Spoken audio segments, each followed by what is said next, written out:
I got them 24 inches sitting on them Joe buttons in the trunk, straight jumping, bitch. I can't hear nothing, no, I might do them spurs sitting on them Tim buttons. And in a Lamborghini, I go them guns like Duncan. Sock them every bad bitch with a pussy, wanna fuck them. But I just feed them drugs and just watch them fuck it. My neck was 100 and my wrist was another. It make a pussy when I leave that bitch with a puddle. I'm a beast, I'm a dog, I should rap with a puddle. Fading Manning flow, I just go no huddle. Baby girl getting straight dick, no cuddle. You know I'm out this world, I just bought a space shuttle. I'ma put some keys on that bitch. And these hoes are starting to get like fleas on my shit. Have you seen a who? Nina, she's on my hip. Yellow, white diamonds, call that cheese on them grits. You niggas ain't ballin'. Real talk, you niggas can't guard me. Two niggas can't guard me. You looking at Jordan. From the side like Spike at the garden. I got the hardest bars. Call me the warden. Excuse me, pardon. I break a bitch down like Tanya Harding. And bitch, I'm cold, not Rudolph Martin. Pockets just fat like the clumps in Norbit. And bitch, I'm fly like a magic carpet. And bitch, I'm fresh like a pack of Orbit. See, I'ma take it and take it back to New Orleans. And bitch, I'ma shine in the land of darkness. And which I'ma grind till my stacks as tall as the wall is. And I'm high, I don't wanna know how deep the fall is. No, I can't come down, and every time I send my girl out of town, I put some keys on that bitch.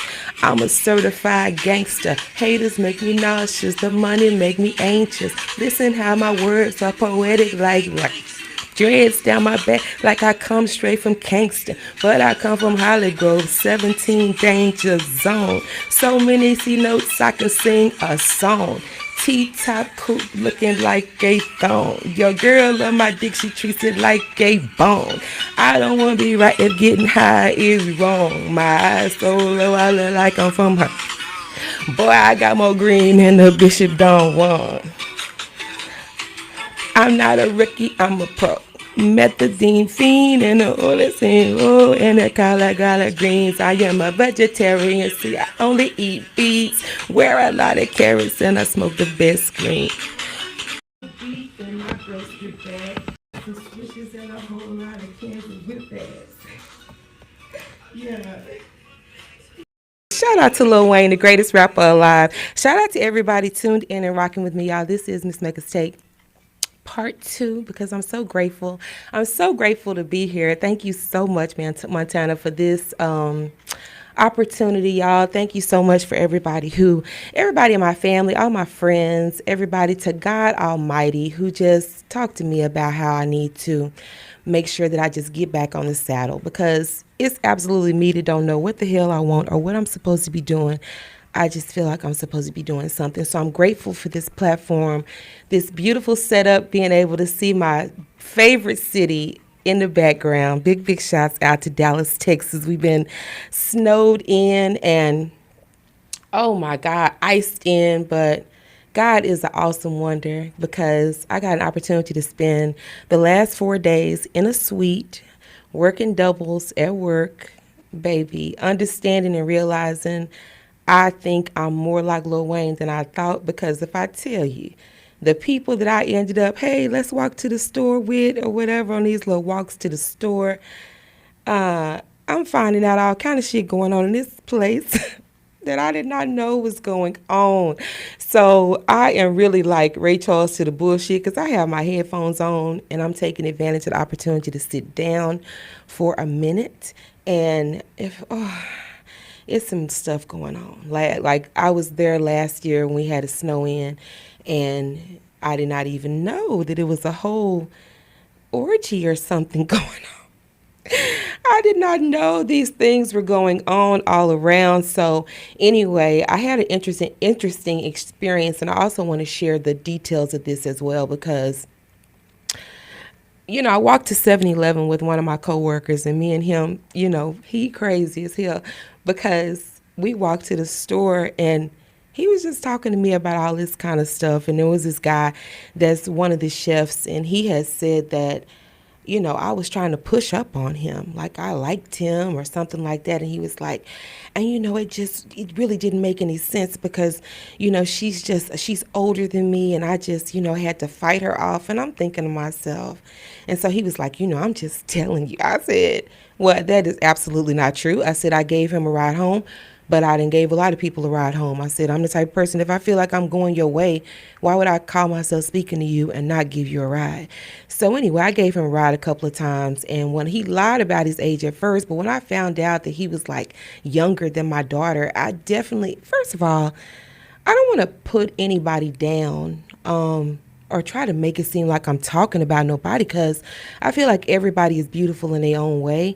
But I just want to take this opportunity to say that just because someone is being kind or someone smiles or someone supports you, that do not mean they want to fuck you. That does not mean that they like you. It only means that they want you to be successful.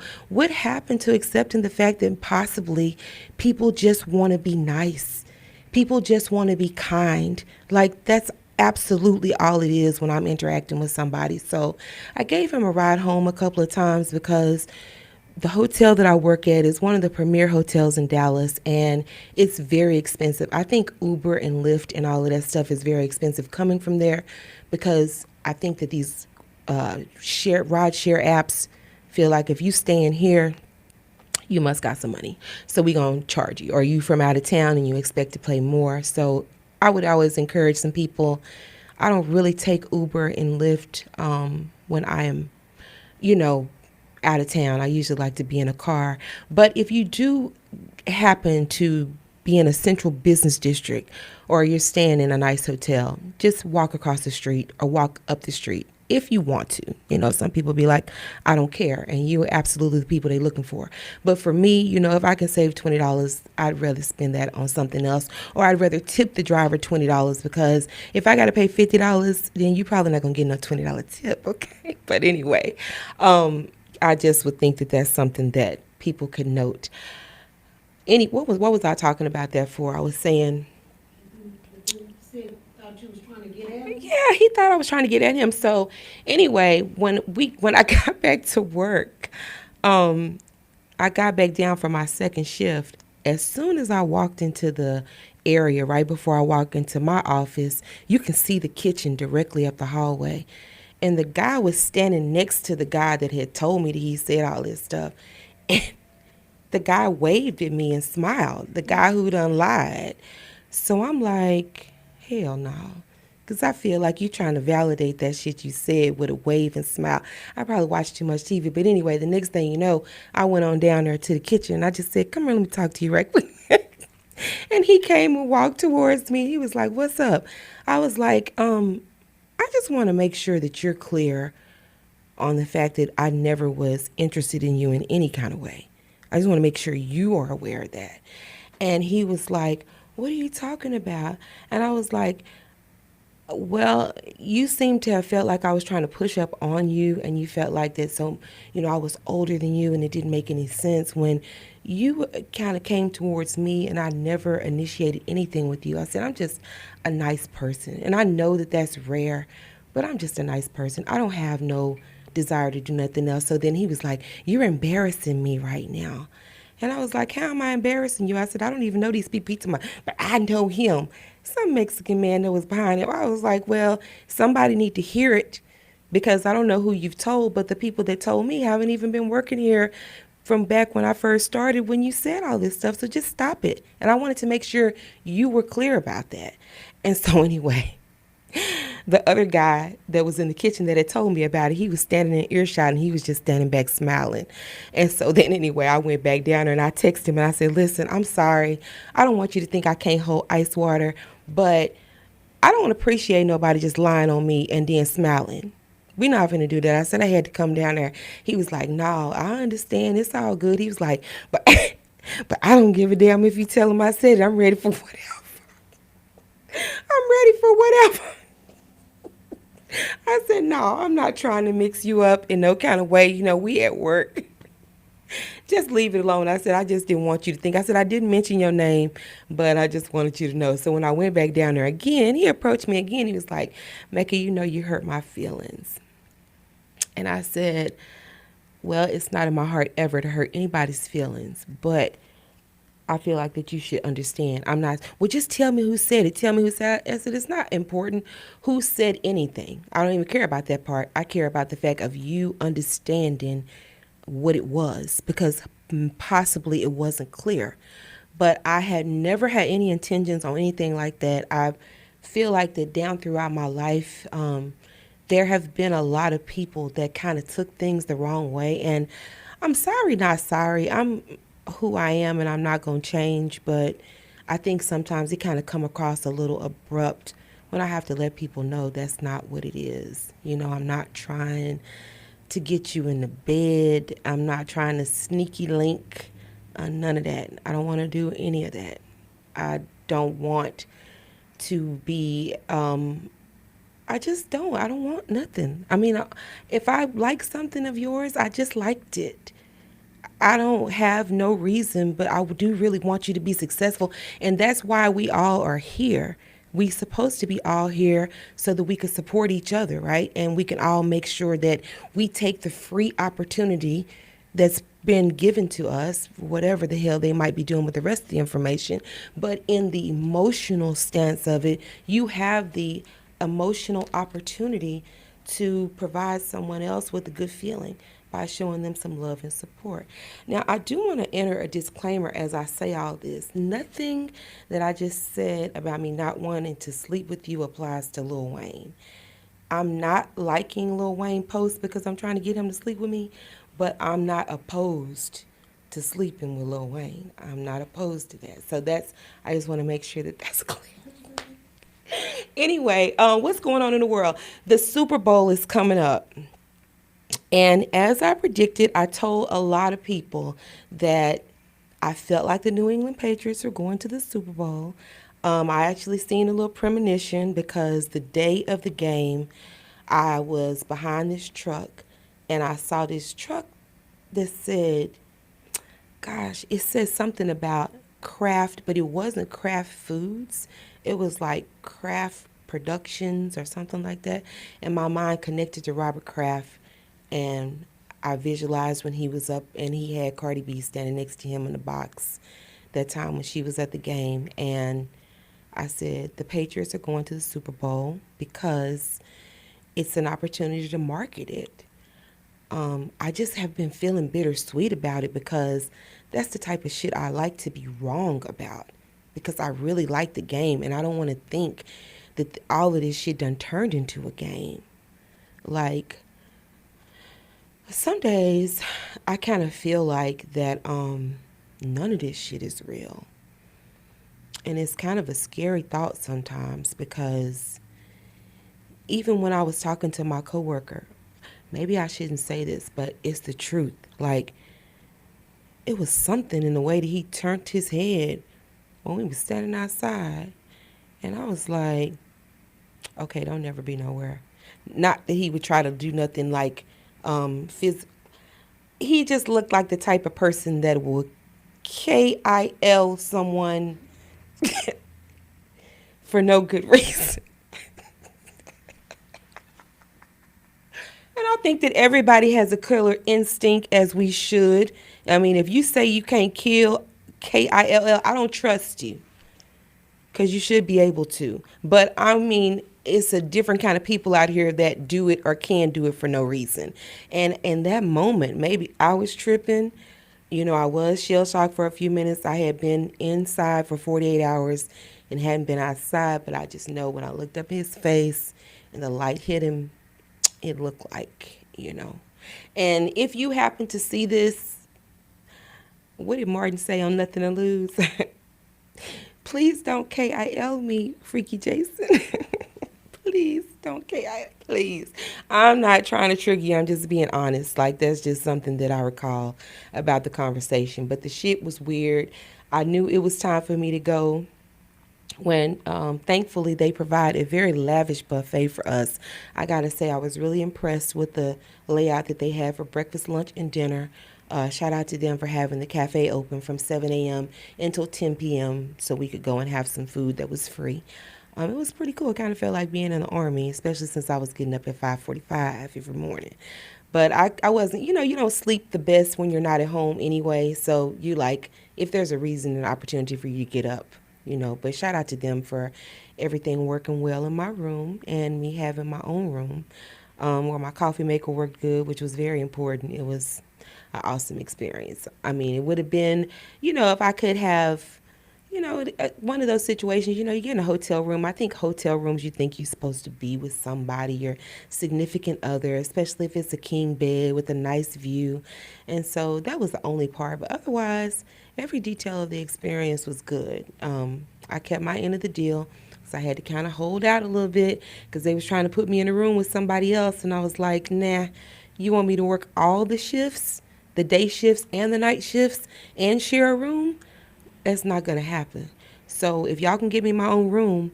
And she was like, well, Mecca, one of the supervisors, she said, well, Mecca, I don't think that they're going to be able to do that. And I said, well, I don't think I'm going to be able to stay here. And so then she sent another lady that was ahead of her, above her, like a pay grade over her. And she was like, so I just want to stop by and see if you were, I heard about you saying that you only were going to stay if you were able to get your own room. Is that correct? I said, yes. So if we don't get you your own room, it's a no. I said, yes, it's a no. I'm not staying here and bunking with anybody else because I know y'all can give me my own room.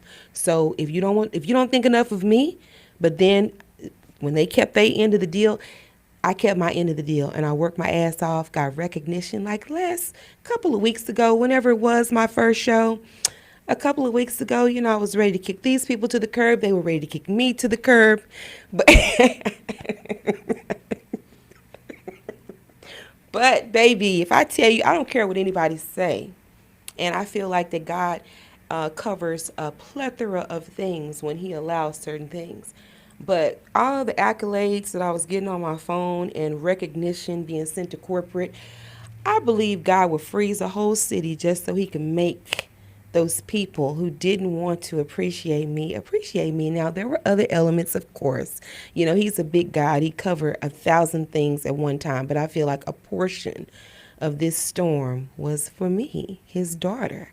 Like, he did that for me because it was very easy for me. I didn't have any children or anything like that to be worried about. I would have just been eating and eating and eating like I always was. But everything worked out beautifully. So I also learned a little something about myself in the midst of this whole snow glaze. What were they calling it? Dallas apocalypse or Dallas, Alaska. Dallas is so damn platinum. But anyway, I learned that I think that the problem that I had been having with these jobs, like a 9 to 5, a W-2 job, I really feel like we talked about this years ago about how we just couldn't get with the W-2 jobs. It just wasn't for us all day. It was just something inside of all of us. I think it was a group of us at one time. It feels like, years ago. But I think that my issue with it a lot of times is that since I do so many things independently and my business literally, is my business really lives on the fact that I go in and take really good care of people.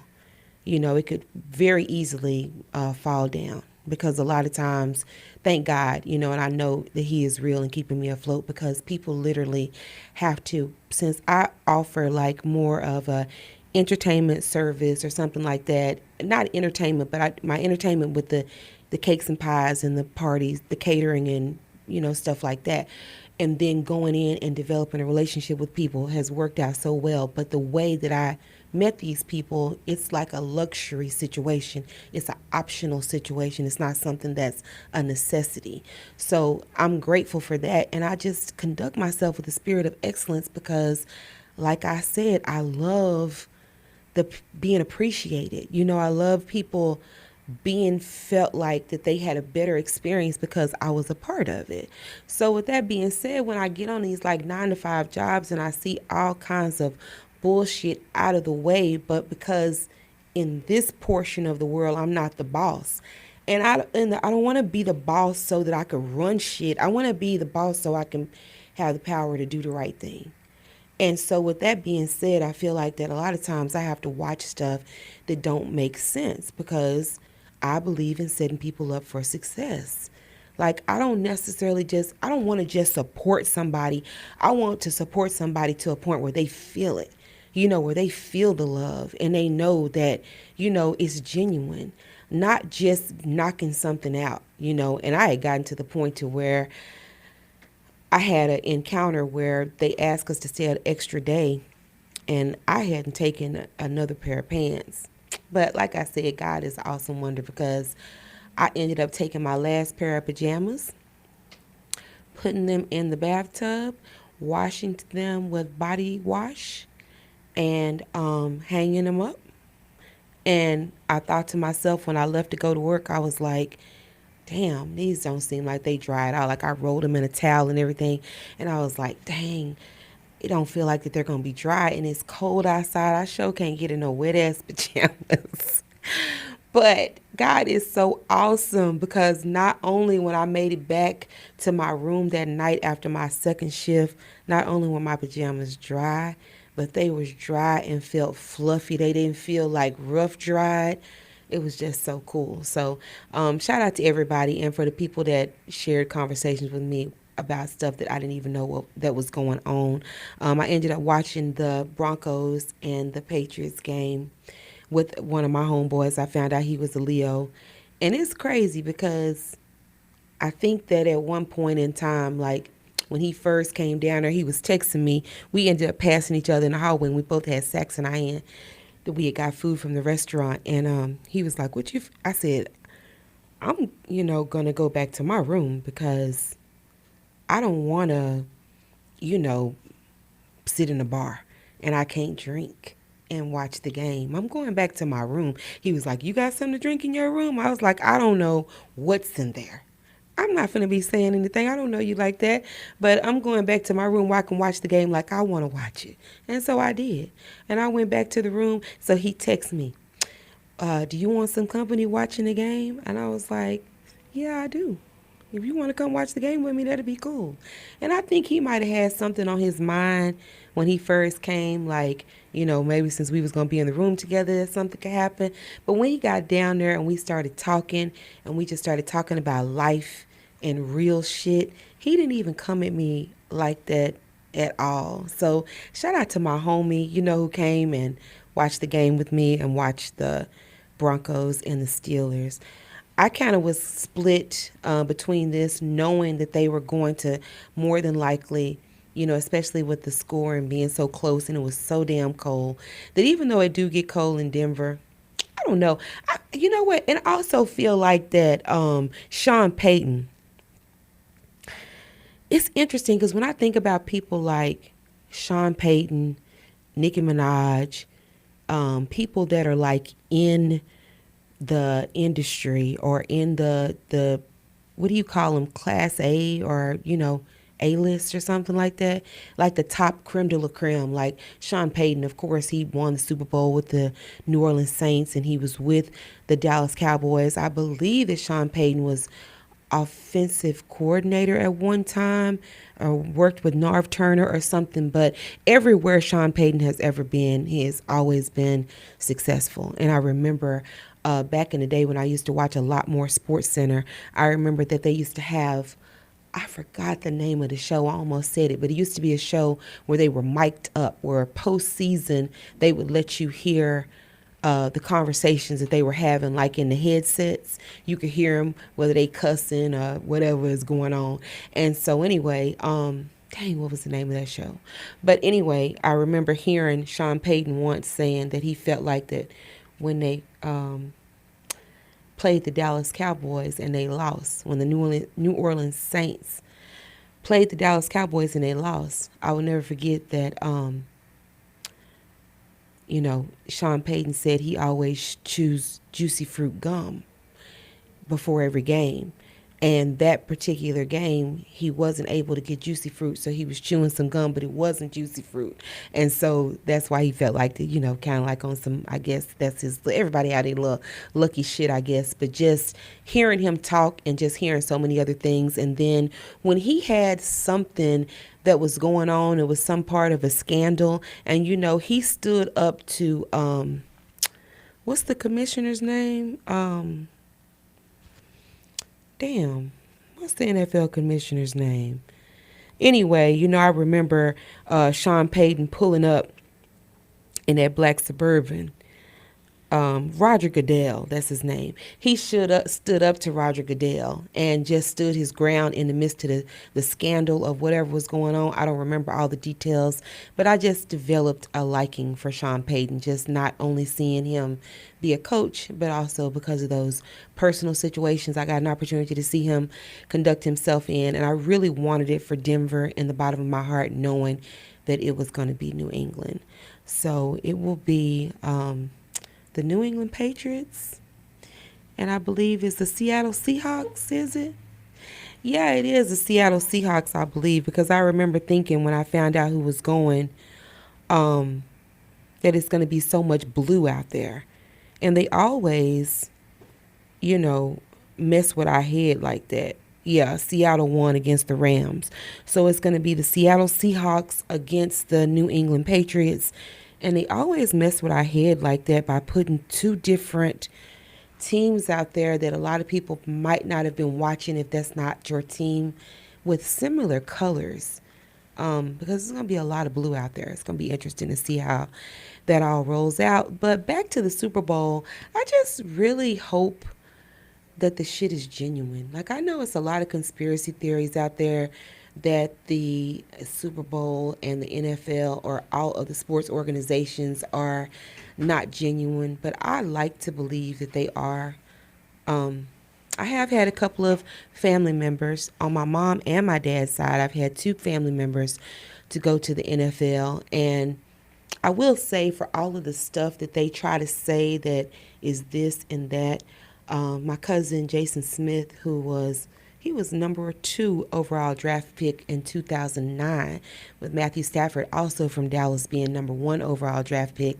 And, my cousin Jason, his career was short. I think he played for the Saints for a little while, but he was originally drafted to the new St. Louis Rams, making history. And then my cousin Earl Campbell, who is the Tyler Rose, okay, Houston Oilers, number 34. An awesome individual, very kind, just all the way around, everybody in connection with them, just good people. So it's hard because I look at something and I'm like, okay, this look like some bullshit. But then when you know people personally that have been involved, you're like, well, did the bullshit just start? Because I know this person and I know they not on the bullshit. So what's really going on here? You see people like Michael Irvin and Emmitt Smith. Did you see that they did the Emmitt Smith song? And Emmitt Smith did Emmitt Smith, number 22 for the Dallas Cowboys. Yeah, I know you know Emmitt Smith. He played. I know who that is, but what's the song? Emmitt Smith. You said a song? Uh-huh. It's called Emmitt Smith. Oh, okay. Then no. Yeah. And they did it, him and his family. Did a little hike, run. I don't know who did the song, but it's Emmitt Smith. They somebody. Okay. We are so creative. But anyway, I think that's the name of the song, Emmitt Smith. I just thought that it was a nice dance, and then they turned around and did it on TV. On one of the sports shows, all of the people ended up doing a little hike and run. And I want to say Jimmy Johnson was up there. Might have been. I'm not sure. But anyway, we'll see how this goes. And I want to say, I believe, I have to give my pick right now. Is the game coming up next week? Does that mean your birthday is next week, Montana? Mm-hmm. February the 7th. Happy birthday. Okay. February the 7th. It's a week before Valentine's. Okay. And let's hope that Dallas, Texas is good to us weather-wise. Right. Because I knew it when I seen it, after you done been in Dallas for so long, you already know when we wearing shorts on Thanksgiving and it's not cold on Christmas, that baby, the end of January into February is going to hand us our backside, like my grandfather used to say, because it get cold and it get weird around here. So let's see. The Super Bowl is going to be on Sunday, the day after your birthday, just like you said. But at least it's on a Sunday and not your actual birthday. Do you mind if I just say one thing about that? Go right ahead. And I wasn't, but you brought it up. This is why I don't like this is why I don't like football. Right. This is the reason, because it's like my birthday, it's always gonna fall on the weekend that is Super Bowl Sunday. And my husband is, first of all, he is the number one Broncos fan. So he Goodness. cried when they lost. Okay. I'm sorry. And for years, even when we were dating up until now he's switched it, and we can have Super Bowl at our house, but typically they do a whole little Super Bowl thing, and it's a weekend thing. Oh wow. So it's like, what about me? It's my birthday. It's my birthday. And I know exactly what he say to you, girl. You one of the most spoiled wives I know. I'm not, Mecca. You are too. That's how you know you spoiled. Because I say I'm not. Because you say you're not. Everybody who's spoiled say that they not. Birthdays are important. Yeah, but he look out for you beautifully every day. Mecca. So just kind of cut it out. Let him have the Super Bowl weekend. So now I flipped it. I used to be upset. It used to be really awful to me. Now I make sure I have something to do. I know that's right. But I mean, I would turn up and make the Super Bowl party my party. Well, because now we do it at our Celebrate me. house, so Yeah. it's better. You celebrate me. It's still my birthday today. Right. I still tell people it's my birthday. I never forget once I went to California, and there was when Lil Wayne did the Uproar Festival in California, and I went. It was August the 13th, I think. And my birthday is August 3rd. You said it was your birthday. I was still telling people it was my birthday, and we were still celebrating. Right. That was when I learned that Magic Johnson's birthday was August 14th. Oh. Yeah, because So you're a Leo? Yeah. Oh, my dad was a Leo. Cool. Yeah, Leos are such great people. Yeah, me and Magic Johnson, Whitney Houston, Tom Brady, Barack Obama, the list goes on and on. Michael Ealy. I mean, Martha Stewart. Do you know me and Martha Stewart born on the same day? Okay. And if I tell you when I found that out, because back in the day when I would do my little parties and stuff like that, people would say, "Oh, Mecca, you do your stuff. You the Black Martha Stewart." And I had to switch it. I was going to say that. You give me Martha Stewart vibes, but in a black way. Yeah. Ain't that awesome? So I was like, let's go. But I had to flip it and say, if I'm the Black Martha Stewart, she's the white Mecca Campbell. Okay? You better let them know it. She's over there doing Mecca, baby, because I love it. And I will say, Martha Stewart, I make her strawberry cake. When I make strawberry cake, and I've had a couple of different recipes I've tried, and Martha Stewart's strawberry cake is the bomb. Sometimes, her money, she got a lot of money. I have all through the years watched different things with Martha Stewart and Paula Deen, that they had inside of their house that was like shit, like, man, if I was able to have this, then my kitchen would be complete. I will never forget seeing not Martha Stewart, but Paula Deen had a deep fryer, okay, that was like a drawer. And not only did she have a deep fryer that was like a drawer, you pulled it out, it had 2 baskets in it, like when we worked at McDonald's. And she had some people to where it came with a grease trap that came, baby, every week and emptied and cleared that shit out. So she had a lever where she just opened it up, all that shit drained out, and she could do fresh grease and people come out there. And that was like years ago, because only Lord knows what they able to do now. But that's the type of shit, that I'm even sitting here for, because I feel like God wouldn't let me see it if he wasn't going to make it possible for me to be able to have something like that. Because did you know about that? I didn't, but I do want to ask you a question. Yes. I know we're talking about football, Now, did you see where Deion Sanders is like finding players because they get paid in college. I didn't know they got paid in college. They started paying Oh them. yeah, Okay. yeah, they get paid, and he started finding them now. This new season, this new, I guess, upcoming season.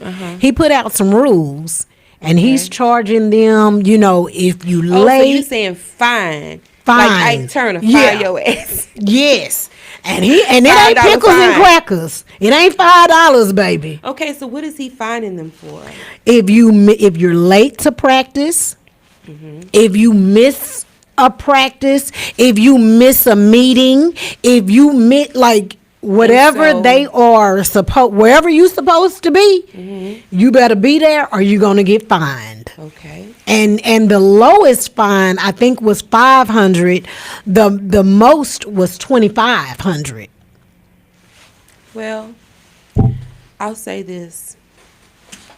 Yeah, what do you think about that? And I got a two-part question. What do you Yeah. think about that? And how do you feel? Because I don't now.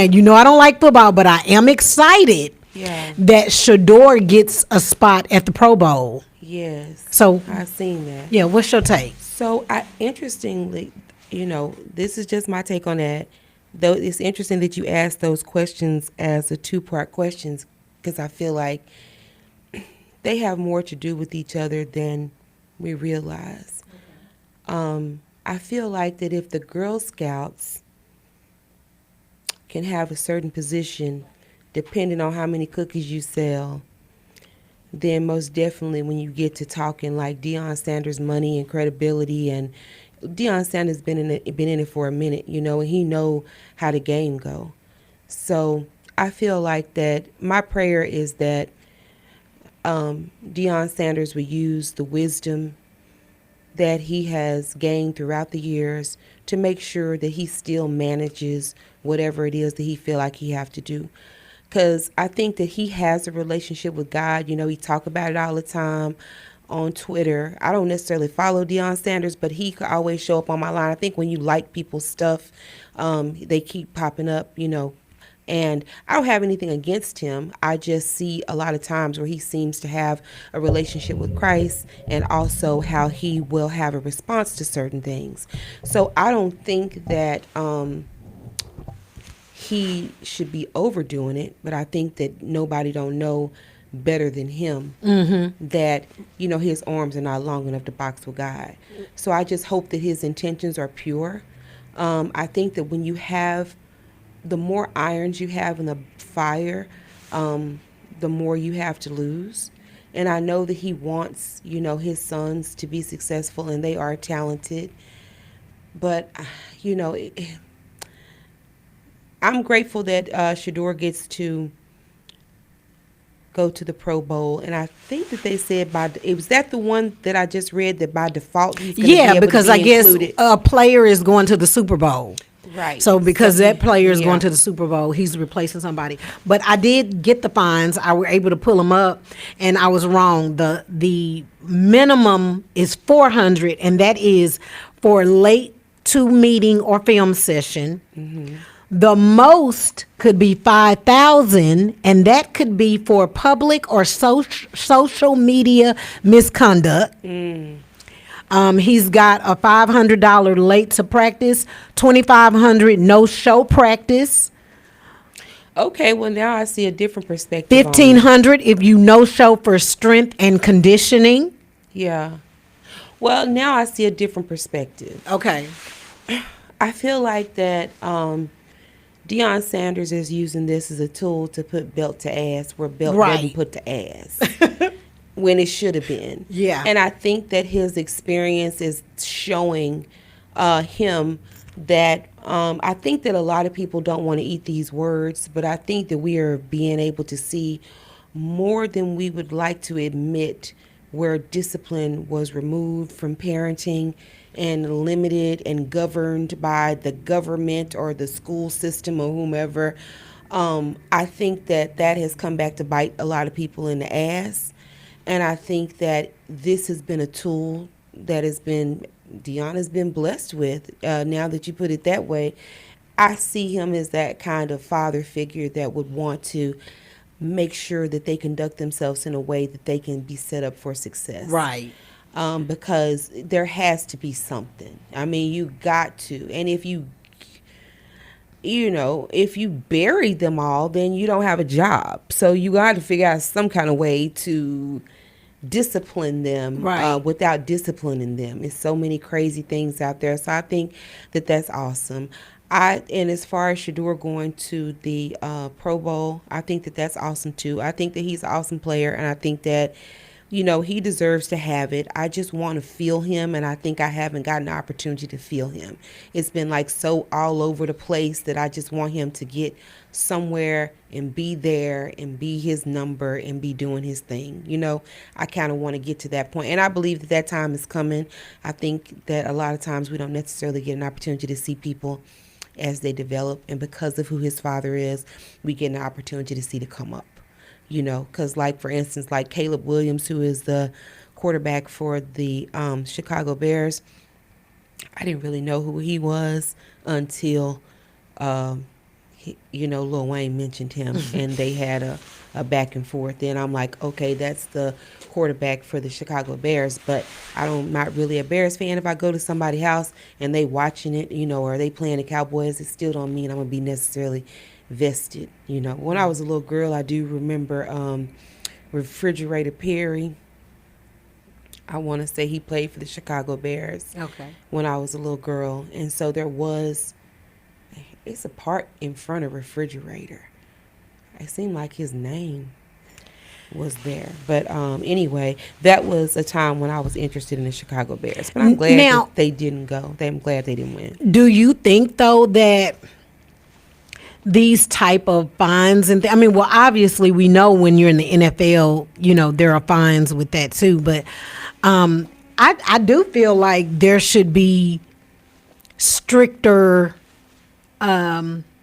laws of conduct, I guess, with these players. Because we even see it, if we can start them in the college phase before they get to the NFL, right, where they're having issues with their chefs, like Stephon Diggs or even his brother having an off-site injury that had nothing to do with his job that right, held him out for the season.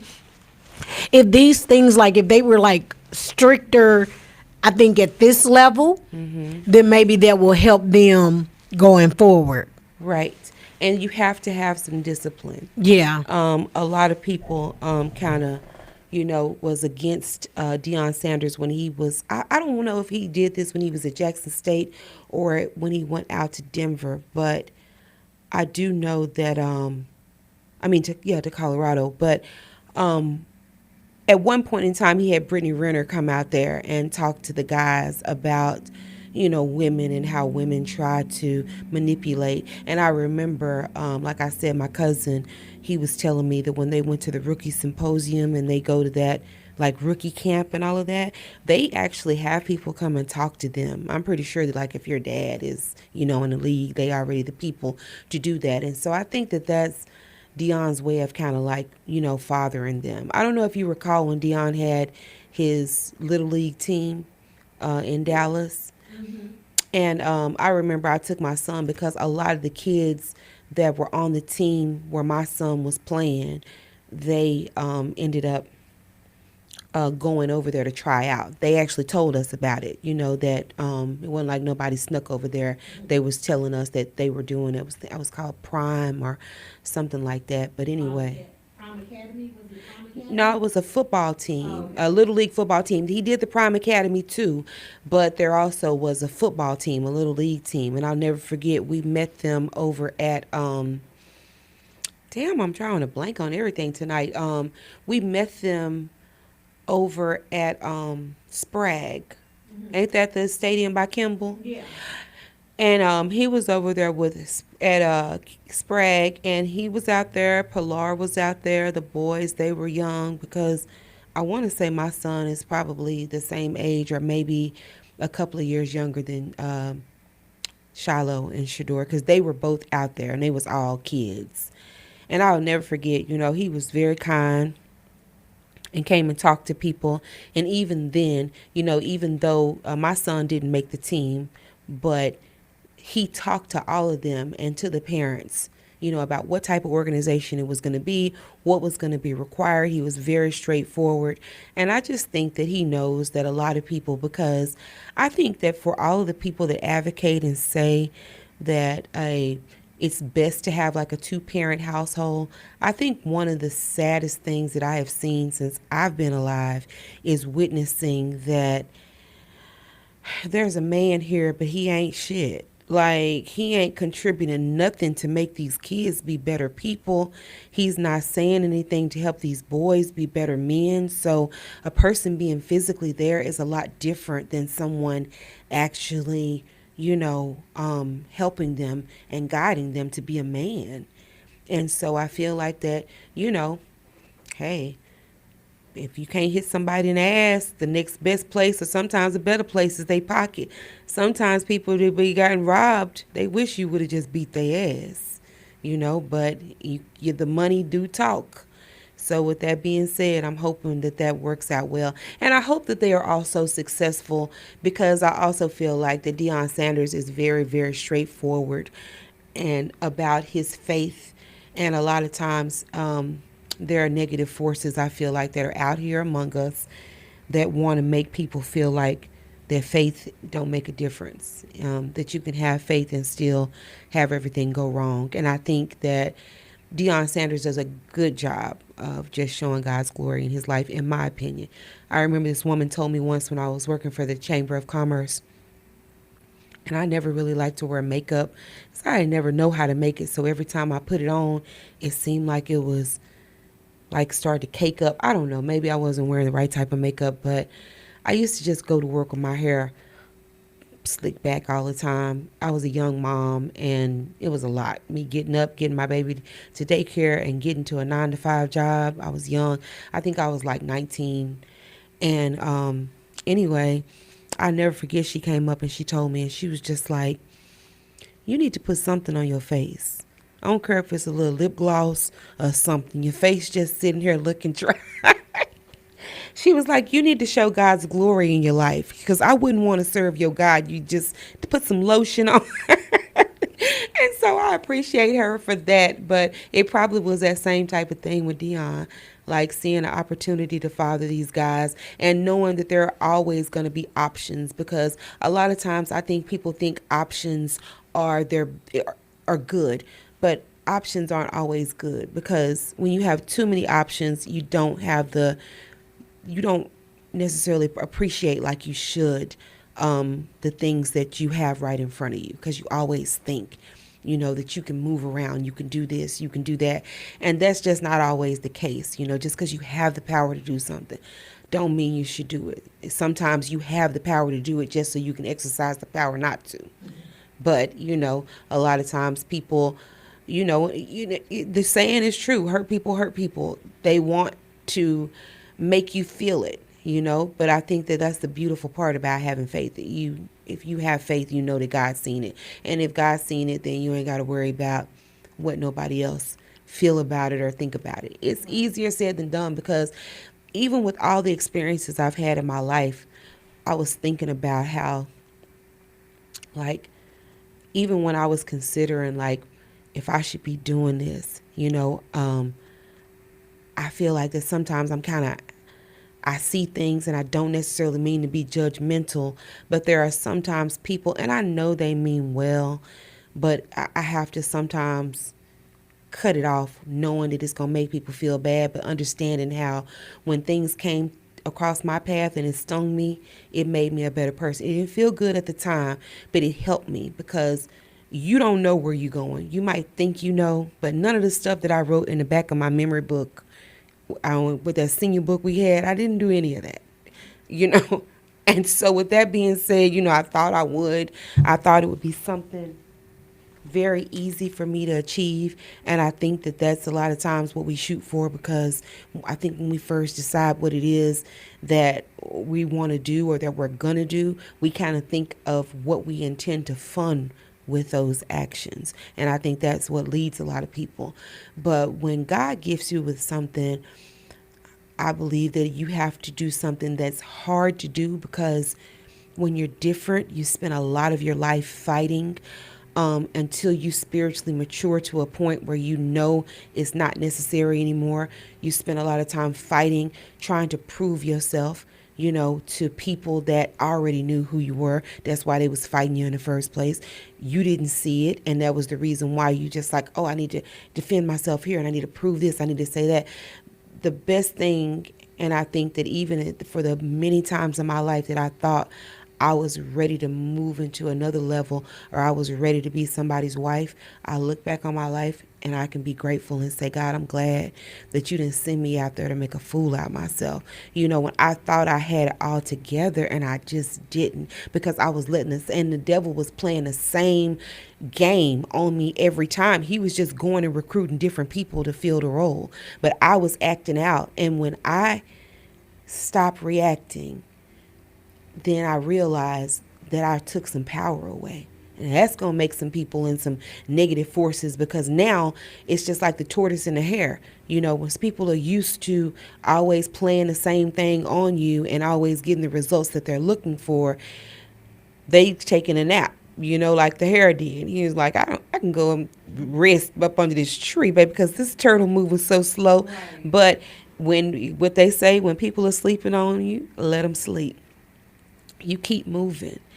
And it's easier said than done, because I think a lot of times people have that big question mark on their head as to why.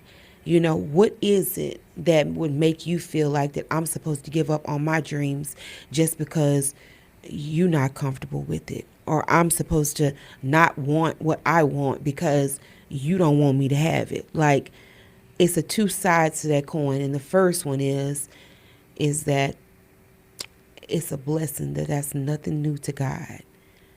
Like, every single thing that has happened on earth that we literally find ourselves being able to relate to kind of happen in that same way. And I ain't gonna lie, sometimes it's very frustrating to see people, especially people that you know personally, try to make a statement like they being persecuted and people doing like, you are a persecutor. You are a mean ass person. Don't even try to make it seem like you don't understand, or you feel like you know exactly why what's happening to you is happening to you. And I hope that you get it together. But I just feel like that people need to calm down, or maybe that's just the way that it's supposed to be, because God knew we was going to be here at this time. And even though it might come as a surprise to us, I just put a lot of confidence and faith in the fact that nothing is a shock to God. Like, he already knew what was going to be happening, and even a lot of times how we were going to react to it. But I think that that's what I've been working on, and I encourage everybody in these crazy times and stuff, come across your radar and you make a decision on how you're going to feel about it. Like, think about how it's going to benefit you and where you want to go.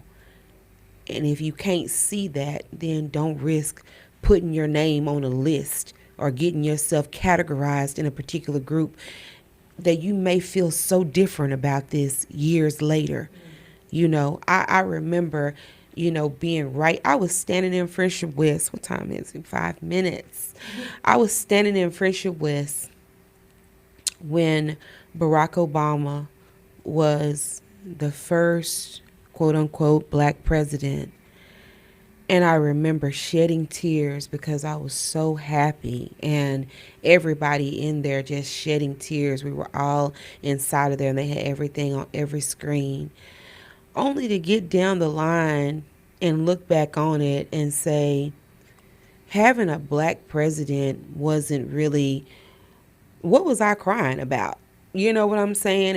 And if he was going to talk for all of that time about what people were going to stop him from doing, and everything that he wanted to do, he got stopped from doing, it's like, I don't get that part. And if it happened today, I definitely would not cry, because now I'm more on the front line of understanding how politics work. And I also understand, what's beneficial and what's not beneficial, what's important and what's not important. I remember seeing this, I don't know if you had an opportunity to see it, that Anton Daniels and Corey Holcomb back and forth, they just like flooded the air with all of that stuff. Yeah, and I feel like that it was very, very interesting how it was left so open ended, all of it, right? But I don't have a dog in a fight because I have my own issues with things that I've heard Corey Holcomb say. You know, I can appreciate Corey Holcomb. I think that the part of me that like Corey Holcomb is when Corey be talking about these dusty bitches. But some things I just don't roll with him on. You know what I'm saying? Because I feel like you don't have to have a relationship with God and you don't have to believe in Jesus Christ. But if that's not a part of your program, why interject it? What is the point? If you haven't had the experience that puts you in that position, that's you that haven't had that experience, but it don't mean that it's not real. So I feel like that at some point in times I could roll with the fact that he is not, you know, he's absolutely independent and on his own and not being driven one way or the other by who he may be funded by or whatever conditions. Because even with what we're doing, you know, you own this, but in order for us to extend it out, you have to operate by certain rules, you know, when you go into other platforms. So with that being said, I feel like that everybody got some form of a boss, even if it ain't nobody but the IRS to govern, you know what I'm saying, how you going to pay your part. But with that being said as well, sometimes I question why you would interject certain things when it's not necessary, you know? And I think the part when it comes to the part about the dusty bitches is because I see some dusty bitches just like the ones he be talking about that nobody don't say nothing to, that I'm not going to say nothing to. So I think it's a part of me, you know what I'm saying? Little, you know, that part of all of our flesh that want to get somebody when we really can be God ourselves if somebody put the time and energy into it. But in addition to that, I really thought about that because it was something that Anton Daniels said that stuck out to me that he was highly criticized for that really baffled me. And I know we're out of time, so I'm going to pick up on this next week. But I am absolutely that person. I am God's child and I care about what God thinks. And I appreciate the fact that I am a black woman and God allowed me to be me in every detail of myself. But I do also understand that I did not make myself this woman. I was made by God. It was Him who gave me the privilege of being a black woman. So no, I am not above my creation, and I do not put my blackness before my accountability to God. I care what God thinks. And a lot of people out here are operating in that way. So I feel like that there should be a little bit more respect put out there for people who decide that for whatever reason they want to let themselves be held accountable to God. Because I know for me personally, it is nothing but air up under my feet, my health that's been sustained, and every single thing that God affords me. I couldn't even recreate it if I wanted to. It's all Him. So when I walk the tightrope and I care about what He cares about, I care about what He thinks about me, and the things I've understood Him to be against, I'm also against because I need Him, I love Him, and I don't know how to live without being able to rely on Him, and nothing and no one else makes me feel like it's worth it. So I think that we need to start to give people that liberty. I'm saying all that to say that. Don't take it personal because we all should be living ourselves, holding ourselves accountable to God. If that's not somebody's belief, I've heard people say, oh, well, Mecca, you know, everybody don't believe the same. And I absolutely understand that. But just because a person don't believe it, don't make it not any less true. That's been my experience, the experience God has allowed me to have. And I'm grateful for every detail of it. And I know I'm not everybody's cup of tea in that regard, but it's me holding myself accountable to God. And I think that everybody should be doing that. So don't take it personal is all I'm saying. But anyway, y'all, this has been my time. Thank you once again, Montana. This has been beautiful. And I'm so grateful to be here. I will see you all on next Tuesday. Everybody be safe, especially everybody, wherever you are, be safe.